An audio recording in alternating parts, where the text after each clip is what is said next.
Angastranga ny fanjohinao ny fahitalavitra MBS tomboklay sy tombokivavy tonga soa tamin'ny fotoagna ny vaovao amin'izao talata fa 7 ny volana Janoary 2024 izao. Magnano mbola tsara antsika jiaby, magnano karibo ihany koa anaraka ny vaovao hatramin'ny farany. Mahakasika ny politika no andesintsika manomboka an'izany. Namory mpagnano gazety ny RMDM androany teny Faravohatra ary ny RMDM izay niforona tamin'ny fahenina ny volana Aogositra 2024 najorony ireo antoko miisa 120 tsy mitovy fijery sy hevitra amin'ny mpitondra ankehitriny. Anisany niatrika izany teny antoerana moa i Asin'Andriamalala sy Toky Ramarolay mitatitra amintsika ny zava-nisy teny.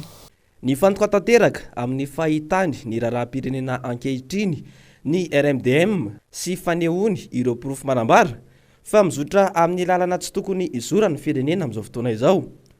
Amin'ny mampanohitra ny RMDM dia nanambara izy ireo fa anao fanoherana mitondra soa ho an'ny vahoaka sy ny firenena.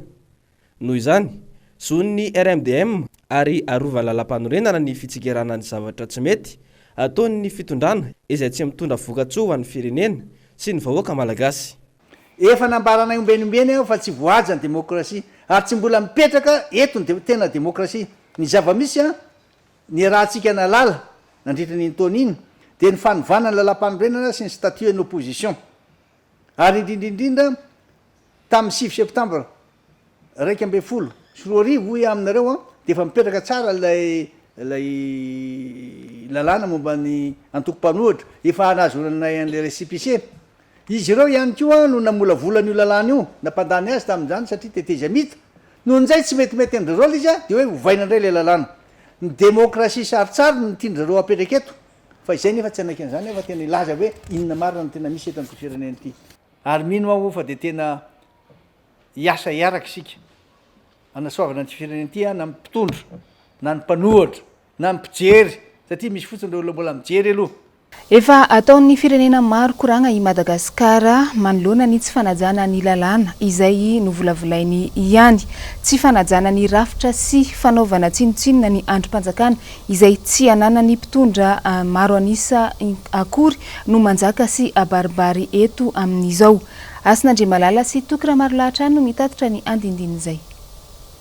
Tsy nahita pahombiazana mihitsy ny mpitondra tao anatin'izay taona voalohany nitondran'izay. Fa vao maika aza nandatsaka ny firenena amin'ny vantrana lalina. Ny tena nisongadina dia ny fanitsakitsahana ny lalam-panorenana izay mbola ankatoaviny RCC indray. So nareo mihevitra fa tsisy mahefatsy nareo eto. So nareo mihevitra fa dia izay teninareo tsy maintsy marina. Tsy mety zany. Hafa ny fifidianana teo laha azo raisina fa tsy mitombona. Fa amin'ity constitution ity tsy anaikinaiky lemenana mihitsy izay. Pirofo mitohaka amin'ny tenda amin'ny fanaovana tsinotsinona ny lalàna velona eto amintsika, ohatra ny fanafoezana ny feam-potoana iasan'ny loha olona.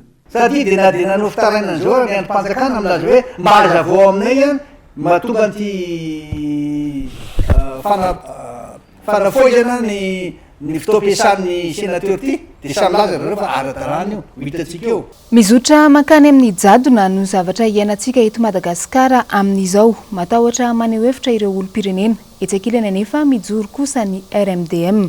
Asin'Andriamalala sy Toky Ramarolay. Demokrasia saritsariny no tiana apetraka eto. Zary ataon'ny mpitondra slogan politika fotsiny izany demokrasia izany arak'izay mamety amin'izy ireo. Atao daholo izay azo atao mba anakanana sy tsy ahafahan'ireo mpanohitra, ny mpanao gazety ary ireo olona tsy mitovy hevitra amin'ny tondra mba tsy haneho hevitra ankalalahana. Reto nareo mpanao gazety zay mahatsiaro tsara fa tsy rehefa tsy mitovy hevitra amin'ny tondra ianareo dia ao ny azo zay mahazo anareo. Ary ampiasaina koa ny herim-pamoretana, ampiasaina ho herim-pamoretana ihany koa ny tafika sy ny polisy, ireo mpitandro filaminana mba hierovana ny tombotsoan'ny sasany. Tsy izay ny tena izy amin'ny demokrasia. Fa vela ankalalahana tsara ny olona hiteny mba ahafahany milaza zay zavatra tsy mety. Zay ihany ny sy ny fampandrosoana eto firenena ity. Zay natonga ny hoe tokony hisy ny dialogue malagasy, tokony hisy ny fampihavanana samy malagasy. Zay dia tena réconciliation nationale. Ny tena mampanahy anay mantsy dia ny fampiarana ny fanjakana, ny lalàna tsy fanandrify amin'izay voasoratra sy tokony ampiarina eto amin'ny tanintsika. Ka dia zay mahatonga hoe tokony firenena tsara tanta Madagasikara ary tsy gaga isika tsy gaga isika raha mahita am'izao fotoana zao fa tsika rahany le rahatany ny zavatra misy eto Madagasikara zaranareo mieritreritra hoe mety sa tsy mety ny zavatra misy eto. Mariky ny fahaiza mitantana ny firenena ny fametrahana paikady mazava amin'ny hitantanana izany firenena izany. Magaga nefa amin'izao fotoana izao fa misy ireo rafitra izay tsy mbola tafapetraky ny mpitondra ankehitriny toy ny eo amin'ny ministera iray araka ny fanazavana nandesiny filoha Marc Ravalomanana androany. Asin'Andre Malala sy Tokra Marolahatrany no mitatitra an'izay. Ny fametrahana ny rafitra isan'ambaratongany no anisan'ny antoka iray lehibe ahafahan'ny mpitondra manatanteraka ny asabam-pandrosoana. Tsy izany anefa no mitranga amin'izao fotoana izao satria misy amin'ny sasany amin'ireo ministera ireo no tsy mbola voapetraka ny rafitra mitantana izany. Ny fitondrana eto Madagasikara dia misy ambaraton'om-pahefana ary tokony ametaka tsara structure isika. Iresaka fotsiny ireo momba ny ataontsika ohatra ministeran'ny industrie. Ny industrie zany ny fandodana zavatra misy eto Madagasikara vokatra misy mbola lasa azo ampiasaina, azo hoanina. Ministeran'ny industrie na kamara ministeran'ny commerce. Commerce zany dia fanafarana entana dia fivarotana azy eto. Dia ohatra zany koa ny artisanat, mpanao asa tanana. Natambatra anankitelo reo. Zay samy nanana ny secrétaire général anankitelo, nanana ny directeur général efatra telo. Anankiray sisiny tsy maintsy ilaina nefa amin'ny secrétaire général. Tsy manana structure, tsy fantatra nareo ny lara-pahamehana. Izy amin'ny priorité. Mbola eo amin'izay lafim-baovao izay hatrany dia tsy azo dina tsy hita ankehitriny fa mibaribary sy manjaka ny tsy fandriam-pahalema nasaika manerana ny Madagasikara amin'izao. Raha mbola nitondra ny fanazavana mahakasika izay indrindra ny filoha Marc Ravalomanana manoloana ny mpagnano gazety androany. Antony iray mampisatra ny fampandrosoana amin'izao fotoana izao ny firongatry ny tsy fandriam-pahalemana. Nitondra ny heviny momba izany ny lehiben'ny mpanohitra eto Madagasikara satria nataon'ny mpitondra fanjakana azahoana vaty fotsiny ihany ny fisehosehoana tamin'ny andron'ny fampielezan-kevitra fa tsy misy fanatanterahana ireny heritaona nitondrana firenena. Tena mandry tsy lavololo voaka malagasy na ny anatsara na neto an-drenivohitra. Raha mahita amin'ny ainao manjery amin'ny fahita lavitra milaza amin'ireo ao hoe tsy maintsy atao arak'izay azo atao mba hisian'ny fandriam-pahalemana raha tiana mpandrosoana ny Madagasikara. Ny antony mahatonga an'io tsy fandriam-pahalemana io dia tsotra e. Satria hoy aminareo hoe araky ny voalaza lalam-pandroenana dia tokony vahoaka ny fokotany, ny olo amin'ny fokotany no mifidy ireo chef fokotany. Dia ireo chef fokotany ireo mifidy olona anankitelo izy. Dia anjara chef district no mahita hoe ty anankiray ty no tendrena. Fa tsy zany tsony amin'izao fotoana izao fa atombotra kely alohan'ny fifidianana, ray volana alohan'ny fifidianana, zay vao manendry zay ataon'ny chef fokotany zareo. Any dia afaka manao zay tiany atao le chef fokotany voatendry, tsy mamboaka akory izy, tsy mahalala ny zava-misy amin'le toerana misy azy akory izy. Tsy misy tsy mikaikaika amin'ny fidangany vidim-piainana amin'izao fotoana izao. Mbola manapirofo ny tsy fahaizan'ny mpitondra fanjakana ny asany ny izany rehetra izany hoy hatrany ny filoha Marc Ravalomanana. Miaratsy hatrany ny farim-piainan'ny malagasy no ny ataony mpitondra firenena. Heritaona izay no niverenan'ny filohan'ny repoblika ankehitriny nitondra ny firenena. Mbola mijanona ho vava fotsiny aloha ny lokaloka sy famparantenana nataony isak'izay mihetsika. Miaina ao anatin'ny crise sociale sy ny ara-toe-karena ny firenena malagasy ankehitriny. Latsaka ao anatin'ny fahantrana lalina ny ankamaroan'ny voaka malagasy. Ny mahatonga izany dia izao. Tsy fantatra ny mpitondra ny tena lara-pahamehana. Lara-pahamehana ve famezana sakafo, famoronana asa andreo olondreo sa lara-pahamehana dia ny fanatotofana tany, ny fangalana fananan'olona na ny fanaovana ny aingitsaingitra andreo. Anjara mahita an'izany fa tsy anahy. Efa mampiteny moana ihany koa ny fahatapahan'ny rano eto Madagasikara indrindra ny eto an-drenivohitra. Tsy mandeha amin'olo ny famatsian'ireo rano fisoto madio ireo fa tafiditra ao anatin'ny zany eto Antananarivo renivohitra. Raha mahita tsara fa feno bidon jaune milahatra eny amin'ny pompy ary jiro. Ny jiro dia tsy lazaina intsony. 5,7 voaka malagasy ihany no manana jiro. Ary zany aza dia mbola tsy mandeha arak'izay tokony izy ihany jiro. Tsy misy ny famoronana asa ho an'ny tanora. Efa navita ny fianarany. Hany ka manjaka ny tsy fandriam-pahalemana manerana ny Madagasikara. Tsy misy ny famoronana asa ho an'ny tanora sy ny vahoaka. Kanefa dia dadadradaina fantatra fa eo amin'ny fampielezan-kevitra fa atao lara-pahamehana ny fanomezana asa ny tanora. anka any ambanivohitra amitsika am'resaka zao ny mahatonga ny tsy fahadiam-pahalemana tsisy tsony ny mbo iasana nomaly ano niona tamin'ireo olona avy any fatotra bongolava iny de nilaza zao izy nilaza hoe any aminay tsisy tsony ny ombetina miasa tsisy ny zezika. Ny lalam-pirenena ihany koa dia mbola natao ankilabao aloha hatreto satria azo isaina amin'ny ratsan-tanana ny lalana no karakarain'ny mpitondra fanjakana amin'izao fotoana izao. No fantatra ny lara-pahamena de ny fanamboarana ny lalana mba hahafahan'ny tanora mba hahafahan'ny olona mamoaka mivokatra any an-tsaha.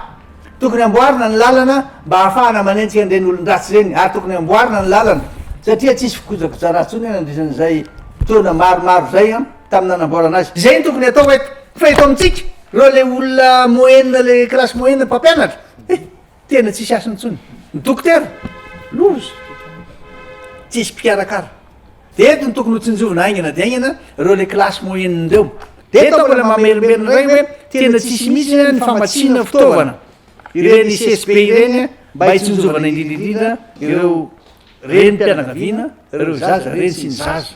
Vaovao eo amin'ny lafiny sosialy izay dia fahadimy amin'ny firenena mantra indrindra eran-tany no misy any Madagasikara tamin'ny taona 2012 sy 2020 iny. Zara raha nahitana fienana ny tany fahantrana teto Madagasikara araka ny tatitra nataon'ny banky iraisam-pirenena. Nagnano fanadihadiana mahakasika izay indrindra i Jessica Miray mitatra amintsika eo amin'ny rindran-tsariny Andra Rakotomalala. 570 amin'ny Malagasy miaina anaty fahantrana lalina. Latsaky ny iray faingo $7 isan'andro ny fahefa-mividy. Fa efatra maneran-tany isika eo amin'ny tsy fanjari-tsakafo. 570 amin'ny zaza latsaky ny 5 taona no taraiky amin'ny fitombona. Sarotra amin'ny ankapobeny mihitsy ny fiainana aty Madagasikara, hoy ny tatitry ny banky iraisam-pirenena. Tsy misy afa-tsy 740 isanjato amin'ny mponina ihany no mahazo herinaratra. Raha ny taona 2012 sy 2020, 770 isanjato ny tany fahantrana dia zara raha ny ena 470 isanjato izany ho an'ny taona 2012 sy 2020 iny. Nahitana fiainany ihany koa ny eo amin'ny lafiny ara-toe-karena tamin'ny taona 2012 sy 2020 iny. Raha efa niakatra 5 isanjato ny taona 2012 sy 2020 dia ny ena 4,7 isanjato ho an'ny taon-dasy iny. Nosy fahadimy lehibe indrindra maneran-tany Madagasikara, manan-karena amin'ny arena voajanahary, saingy manana tany fahantrana ambony dia ambony maneran-tany ihany koa. Ny iba avokoa araka izany ny tatitra ho an'ny taona 2012 sy 2020 iny. Ny anantra, ny amafy ihany koa ny fiainana, izay no azo amehezana ny taona 2012 sy 2020 eo amin'ny lafiny fitantanana. Eo amin'ny lafim-baovao hafa dia namoaka fanambarana ny fikambanan'ireo sefokotany ao Brickaville tamin'ny omaly manoloana ny fanodinkodinam-bola izay nataony avy eo anivo nisy ny tany antoerana. Takin'izy ireo araka izany ny famerenana io vola izay voahodikodina io. Tany atoerana indrindra ary mitatra izay vaovao izay Germain Omenjanahary sy Manora Andriamalala. Na defa nisy aza ny asa nataon'ny fitsarana dia mitaky mazava ny valin'ny fitakina natao avy amin'ny seni ny fikambana ny lehiben'ny fokotany ao Brickaville no mafisin'izy ireo fa nanjakan'ny kolokolo tanteraka ny seni tao antoerana nandritra iny fifidianana ny fanesiny. Manginy fotsiny ny fanodikodinana ny volan'ireo membre-ny bureau de vote tao amin'ity commune ity. Nanomboka 2016 io resaka fito alina io dia nohanina nahodikodina zareo mpitantana ny seni tao Brickaville. Dia 2017 nivoaka indray io karama io dia ny 120 anatin'ny fokotany 20 no nahazo. Dia tamin'ny 2018 moa zany dia nivoaka koa ny vola dia nangalana 3,000 isam-batan'olona isaky ny fokotany io vola 7 alina io. Ka nandefa fitoriana tany amin'ny Biancoa ny fokotany 4 ao anatin'ny commune Votranivo sy Ambonangonony.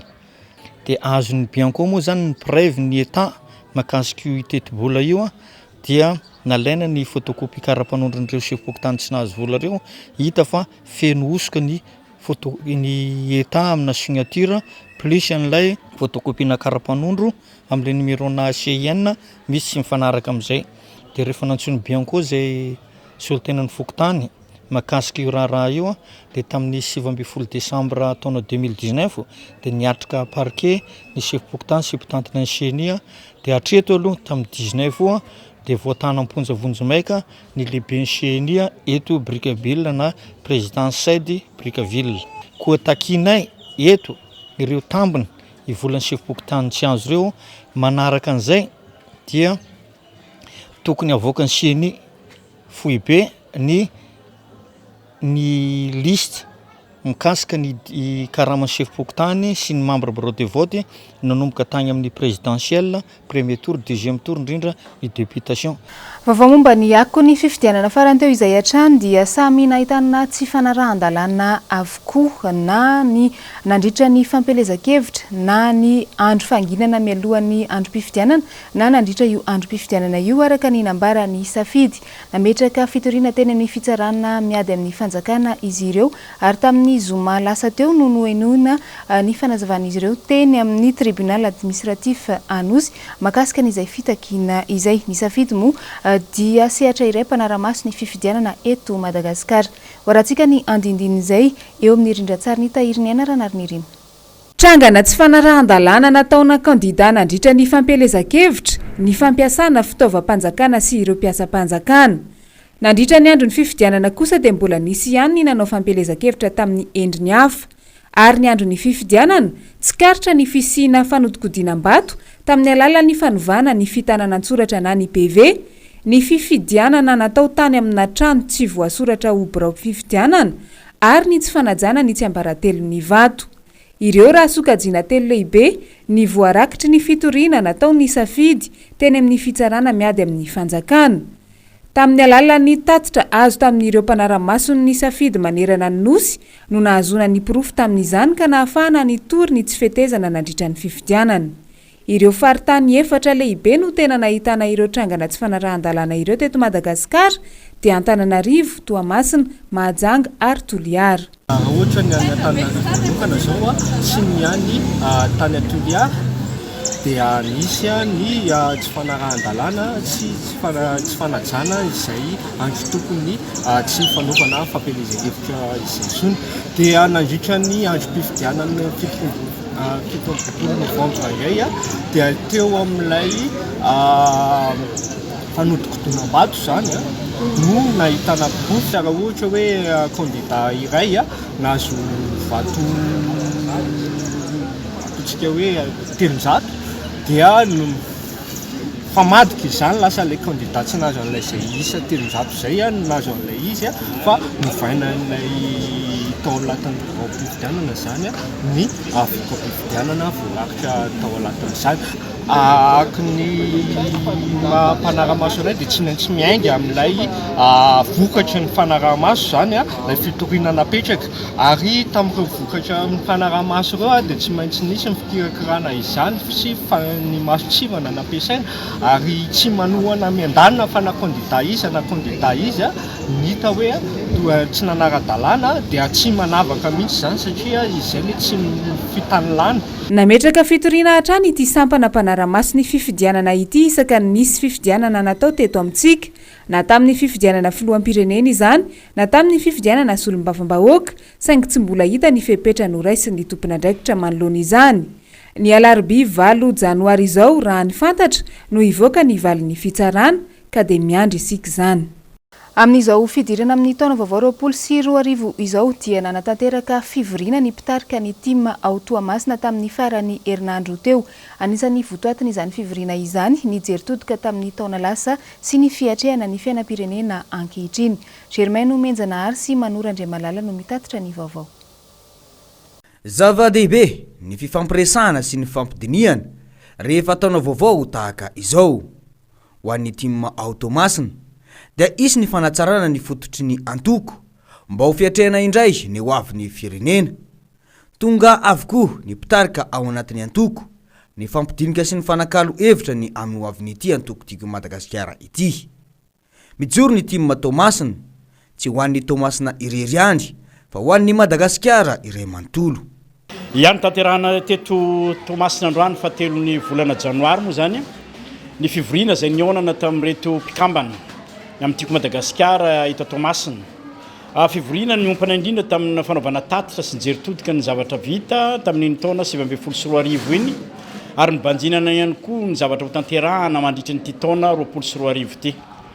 Nandritran'izany dia niainga tavy amin'ny fehinkevitra izay tapaka tamin'ny Congrès national ny tiako Madagasikara tamin'ny tapatapaky ny volana tamin'iny taona 2024 iny izay niompana indrindra tamin'ny fanarenana ny rafitry ny tiako Madagasikara.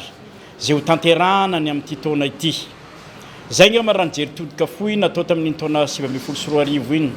Jereny tanao anatin'izany ihany koa ny fijeriny tiako Madagasikara mikasika ny fifidianana rehetrarehetra nitanterahana teto amin'ity firenena ity. Nanamafy ireo mpikambana fa zava-dehibe ny fitakinan'ny fahamarinana izay ijoroan'ny vahoaka eto Antananarivo ary miombona amin'izany izy ireo. Dia mbola manohy hatrany an'izay tolona amin'ny fitadiavana ny fahamarinana mikasika ny tsy fahatomombanana sy fitatosany zay fifidianana izay satria tena matohintohina tokoa ny zo fototry ny olo-pirenena tsirairay izany tsy fahatomombanana izay ny tany nisy sy tsapa ny ainana tamin'ireny fifidianana rehetrarehetra mifandimby ireny. Mba hanohitra ary tena aneo mihitsy an'izay tsy fahatomombanana teo amin'izany osoka sy ny alabato tamin'ny fifidianana rehetrarehetra tsy fanenjehana olona akory, nisy ny osoka, nisy ny alabato na fanahinina na tsy fanahinina.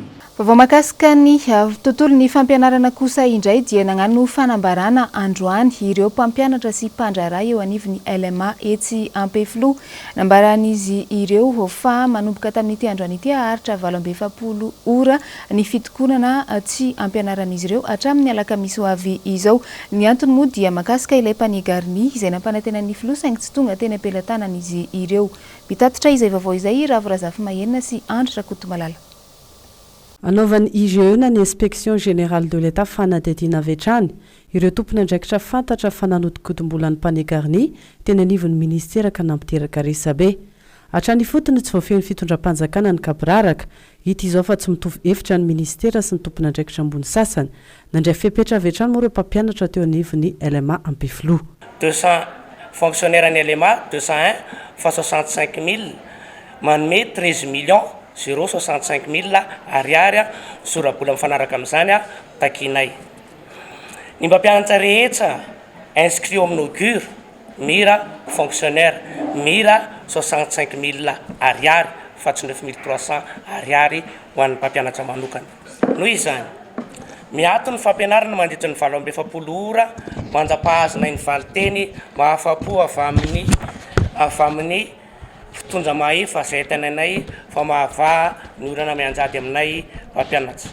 Aorinan zany no andraisanay ny fanapahan-kevitra zany hoe ny fanapahan-kevitra ho raisiny azy. Tsy ny teto Antananarivo ihany no nahitana olana mahakasika ny mpanigariny hatrany faritra dia samy naneho fitarainana avokoa. Vaovao ny tranga mpiaramonina kosa indray raim-pianakaviana iray raiky amby 30 taona no namoy ny sabotsy lasa teo vokatry ny daroka nataona zandary iray azy teny Bevalala.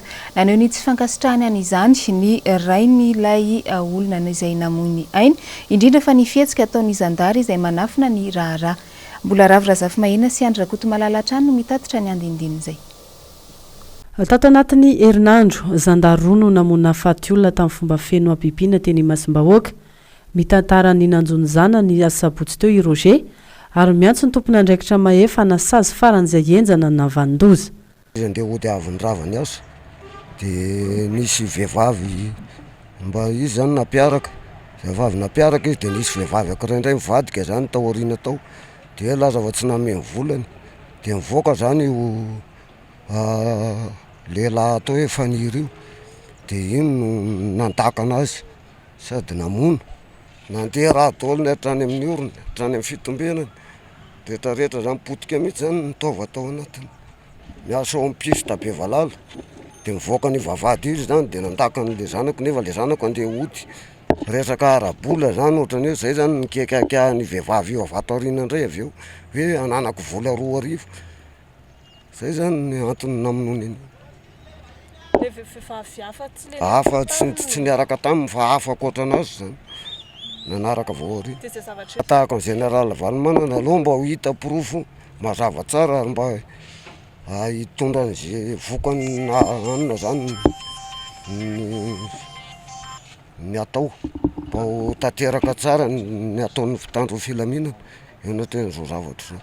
Dia ireo indray zany le kolonely indray zao hatramin'izao dia hoe hitondra le zanako hoe atao autopsie dia forcena zany ny eo an-tanàna amin'izao zany tsy fantatra zay mbola mitranga ambo zany zay mbola te an-dala dia tsy fantatra intsony. Tsy nisy nanaiky daholo zany ny fianakaviana rehetrarehetra fa tapa-kevitra tsy mety traka an'ity anytena hiakatra atao hoe any tribonaly tsy mety hiakatra any. Toy izao kosa ny fanazavana nentiny teo anivon'ny gendarmerie mahakasika ny zava-misy. Gendarmerie rehefa mandeha makeny mitahiraka izy arakaraka ny zavatra misy satria izy raha mandeha makeny tamin'ny voalohany aloha zany dia efa nanantona tena rehefa zay ilay izy dia mijery tokoa constatation nisy tokoa ve le razana dia eo tokoa ilay izy fa maty dia teza ilay zavatra dia hoe araka ny tantaran'ny olona dia teto ilay izy dia tonga dia nanantona moa ny gendarme anankiray hoe omaly dia nisy zavatra ohatran'izao teto ary nanaovako tatra tamin'ny lehibeny. Fa ny gendarmerie arakaraka ny trangan-javatra zany no mandeha izy mety gendarme aloha tsy mandeha anankiray ala ohatra izy manatanteraka ny asany fa ohatra amin'ity zany eo izy dia manasaraka olona miady satria circonstance io manjary en état de prévarication koa izy raha miady io dia mbola iantso rapport ao vao anasaraka an'io ary olona mamo ngeny anankiray le lehilahy anankiray ny tsara marina fa mamo na amin'ny fianakaviany manamarina an'izany dia zay le izy farafakely ny gendarme manao mission anankiray dia arakaraka ny situation ny trangan-javatra ny mahabe dibe azy na mety mahamaro be azy na mahavitsy azy. Ohatra kosa ka voaporofo fa nanatanteraka an'io le gendarmerie dia araka le voalaza teo hoe tsy fialokalofan'ny olon-dratso ny atao amin'ny gendarmerie fa ny fanadidina manaraka an'izany fa raha ohatra kosa ka fanendrikendrehana dia tsy rarina zany fanazanaka ohatra ny zana-bahoaka rehetrarehetra ihany ny gendarmerie ka manana zoarovana izy raha ohatra ka tsy nanao fa raha nanao izy dia miatra amin'ny lalàna velona misy eto Madagasikara. Tsivona moa fa nosamboriny ilay zandarina vandoza saingy tsy fantatra kosa ny misy ity farany. Mbola hijanonantsika hatrany izay raharaha mahakasika ny sosialy izay velotaraina tanteraka ny mponina eny Itosy Andotanjona sy ny manodidina iny vokatry ny aratsian'ny lalana efa antaonany maro no tsy nisy ny fikojakojana izany lalana izany ka mampijaly ny vahoaka iray manontolo manao antsoavy amin'ny tompona ndraikitra izy ireo araka izany. Vaovao nangon'ny Ravo Razafy Mahenina sy Andry Rakotomalala. Manomboka miakatra eto be enjy hatrany Andotanjona afeno lavaka ny lalana toy izany ihany koa ny eny an-tapon'ny Tosy afotaka no manjaka rehefa avy ny orana vovoka kosa rehefa maitany ka rehefa avy ny orana dia na ny rano miporitika amin'io aza na fitondrana an'ilay mpianatra kely mianatra ty Tosy aza dia sahirana mihitsy zay to. Rehefa avy ny orana dia tena fotaka be tena tsisy andehanana ny tomobile mandeha mafy be tonga dia firitika aty aminay aty daholo. Dia rehefa vovoka indray izy rehefa maina dia mandrivotra be dia aty anaty sakafo aty daholo ilay vovoka rehetrarehetra ny anaty orana makarara zazakely manepotra amin'ny manodidina rehetrarehetra eto mihitsy. Vokatra legioma ny tena betsaka ny amin'ny faritra Andotanjona sy ny manodidina iny noho ny ratsy ny lalana nefa mihena ny vidin'entana. Vitsy raha teo ny fiara no miasa makany izay mila fanamboarana matetika ihany koa. Eo amin'ny kojakoja madinidinika le fiara zany ny fahasimbana eo ny resort sy ilay boloky ny fahatarana ihany koa. Le olona misy maika dia lasa mandeha tongotra satria aloha ny mandeha tongotra misy fefakadiny ene zay manala an'io mandrapatonga ary ambany ary io jereo hatra ary ambany ary lavaka be. Ny sarandalana indray le olona ty ambanimbany vohitra dia zareo tsy zatra le sarandalana hoe asondrotra fa dia telonjato kiloara mbola misy miady varotra 200 fa ny resort matetika dia isaky ny 2 andro Respiranter reny raha dia tena mandady premier hatrany ambany any reny premaram-patonga ary ambany ary fa reny simple ny resort matetika reny ny tena zava-doza raha tapaka vatony aloha mbola vitavita mora ihany le 307 to. Dia tena mitaraina zany zay mba mila fanamboarana le lalana satria any zao be vokatra be miakatra makaty nefa lasa mampitombo dépense zany le satria tsisy tomobile mitondra lalana ratsy be fotaka etsy andaniny tena tsy hita tsony izay enany ohatrany any ambanivohitra. Miandratra fanovana indrindra fanamboarana ny lalana ny mpandeha tongotra sy ny mpamily fiara miazo iny lalana iny any amin'ireo bentanana voafitim-bahoaka no miantefa mivantana izany antso izany etsivina fa ny commune Andranaohatra sy ny commune Itosy no miara-misy salama manamboatra ny lalana raha ny fantatra. Lafim-baovao hafa kosa indray mateti-pitranga ho antsika ny antsoina hoe paralysie de sommeil na ilay tsy mahetsika izy koa fa matory amin'ny alina indy. Maro no antoka ny malagasy an'izany toy ny hoe misy hery hafa izay manindry, misy kosa ny fanazavana ara-tsiantifika izay azo entina tsara manoloana an'izany. Nagnano fanadihadiana makasika izay indrindra i Jessica Miray mitatitra izany amintsika eo amin'ny rindran-tsary ny Andry Rakotomalala. Notsindriny mpamosavy ao alina. Nisy nanindry ao tamin'ny alina. Toy izay no ataontsika rehefa tratra izay tsy fihetsehana mandritra ny torimaso izay. Misy fanazavana ara-tsiantifika nefa izy ity ka fantaro azy. paralysie de sommeil aloha ny antsoina azy. Misy karazan-droa izy ity: paralysie hypnagogique ilay vao hanomboka toriny, paralysie hypnopompique tsy mbola resy tory tsara fa rendremana ary mahatsiaro tena ihany koa, na ihany koa ilay vao hifohy iny. Tafiditra ao anatiny ilay fotoana anofisana no hitrangany ary fahabangany fiatsiany ozatra. Arahina fahitana zavatra mampatahotra matetika ity tsy fahafahana miezika mandritra ny torimaso ity. Ny 520 ny olona maneran-tany no saika efa niaina izay tsy fahafahana miezika izay raha ny fanadihadiana. Fa inona ary no tena mahatonga azy? Ireto ary no mety ho antony: matory mitsilanina, matory amin'ny lamosina, manana ora tsiraikitra amin'ny fatoriana, ateraky ny fatoriana atoandro ohatra, miasa saina loatra, fiovana fiainana na tontolo manodidina. Arahina tranga hafahafa foana matetika ity tsy fahafahana miezika ity. Matetika aloha ny tahotra, maharefisina hery hafa na misy manindry mihitsy. Tsy mbola misy fanazavana lalina mahakasika azy ity aloha hatreto. Ny fantatra fotsiny dia ny hoe eo ambony fandriana, matory ary tsy afa-mihetsika. Eo amin'ny vaovao iraisam-pirenena dia mitana ny sainy ny mpanara-baovao maneran-tany ny raharaha momba ny Iran sy i États-Unis, ny firehetany ala any Australia ary ny fanenjehana n'ilay mpandraharaha iray Carlos Ghosn. Ireo no fitinina ao anatin'ity vaovao sy maresaka iraisam-pirenena androany ity. Andao rahantsika eo amin'ny rindran-tsary ny tahiry ny anarana ary ny riny. Androany maraina no nanatanterahana ny fandevenana n'ilay jeneraly iraniana voalaza fa maty nandritra ny fanafiana nataony tafika Amerikanina tany Irak. Olona nifanitsakitro no nanaraka ny fandevenana azy tao Iran. 50 no namoy ny ainy vokatry ny fifanosehana tamin'izany ary 23 no naratra. Mitohy ny ady mangatsika eo amin'ny Iran sy États-Unis, na ny andaniny na ny ankilany samy mandrahona ny hanafika avokoa. Efa vonona tanteraka ny tafika Amerikanina amonjy ny toby miaramila any Irak, anatevina ireo namany efa any an-toerana. Any Australia kosa, 500 tapitrisa ny karazam-biby efa maty vokatry ny fahamaizan'ny tanety miseho any an-toerana amin'izao fotoana. Tafakatra hatrany amin'ny 5 tapitrisa hektara ny velarantany efa lasa lavenina hatramin'ny nirehetan'ny ala. 420 ny olona efa maty ary trano fonenana 2 no efa potika tanteraka. Olona 520 no nisamborina hoy ny vaovao navoaka ny gazety iray any an-toerana androany izay voapanga fa ninina andrehatra ny ala. Raha mitombona 9 ny fiapangana azy ireo dia sazy 120 taona tranomaizina no miandry ireo olona ninina andoro-tanety ireo ka niteraka izao fahavoazana lehibe izao. Isan'ny enjehan'ny fitsarana ihany koa i Carol vadin'i Carlos Ghosn amin'izao no ny fijoroana vavolombelona diso nataony tamin'ny fitsarana Nippon nandritra ny fakanambavany azy momba ny raharaha fanenjehana ny vadiny. Tsy ahivina fa efa nenjehan'ny fitsarana Interpol ary namoahana didy fampisamborana tamin'ny fiandohan'ity volana Janoary ity i Carlos Ghosn izay nandeha nilefa any Liban raha nahazo ny antsoina hoe liberté sous caution tao Japon izy miandry ny fitsarana azy. Anao fanambarana ampahibe maso i Carlos Ghosn raha ampitso alarobia raha ny vaovao farany anazava sy hitondra ny fiarovan-tenany manoloana ny fanenjehana azy. Dia iny ihany koa no andesintsika mamarana ny vaovao tamin'ity androany ity, mankasitraka anao nanaraka izany hatramin'ny farany. Fisaorana bevata ihany koa no atolotra n'ireo ekipa jiaby izay niara-ny salahy sy namolavolana ireny vaovao izay natolotra teto ireny. Ny tena kosa mametraka ny veloma mandrapitafa ho amintsika jiaby ho amin'ny manaraka indray. Samy tsara tompo lay sy tompo vavy.